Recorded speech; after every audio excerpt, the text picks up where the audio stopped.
Hi, good morning. I'm Sudhashri Devi, and I have been working as a teacher trainer for more than 15 years. Many a times I observe teachers going through the lesson and delivering the content without the actual intended learning outcome reached or objective reached. For example, today is my first video that I would like to share regarding how to go about teaching the social first lesson, locating places on earth. Now, I would like teachers to observe the big questions. What is a map?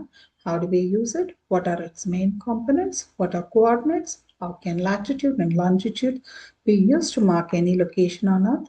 How are local time and standard time related to longitude? Now, why are these questions given? Please note, these are not questions to be answered in the class. These are questions that the teacher should intend to make the student answer by themselves. So, when we are having the intention of self learning, then we will have to design our learning objective in such a way that the students are capable of answering these questions on their own.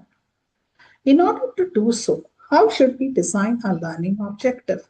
Let us now go through the contents. If you look at the content, it starts with a design of a roadmap which can be something close to their home. So let us look at how this is made. So for this, the student must be aware of the direction or the direction sense must be present among the students. Then the size ratio they have to understand of different components that will come in the map.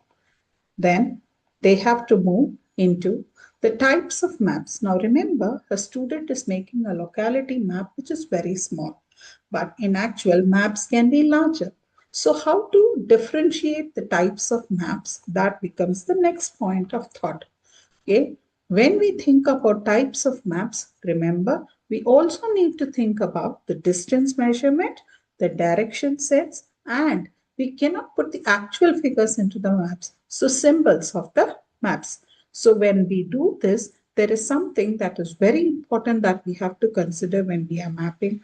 That is the scale of the map. Now, let us move on.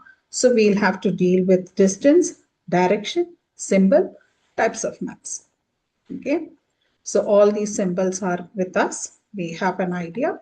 Then how exactly mapping happens. Okay. So considering from Earth, that is bringing from the bigger picture to the smaller picture.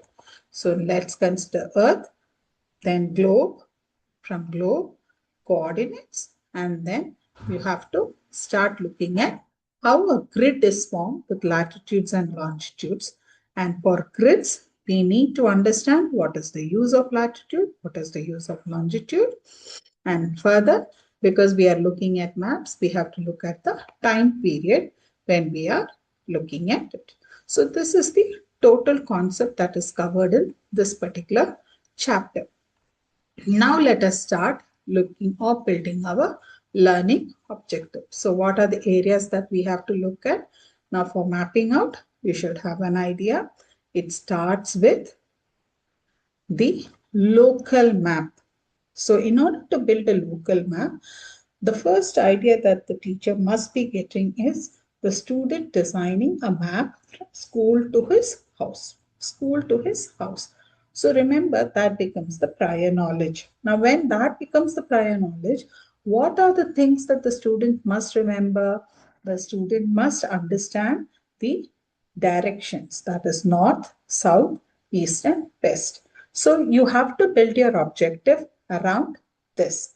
So this is my first class so that you can understand further. I will be sequencing on how exactly we can design objectives based on this. Thank you.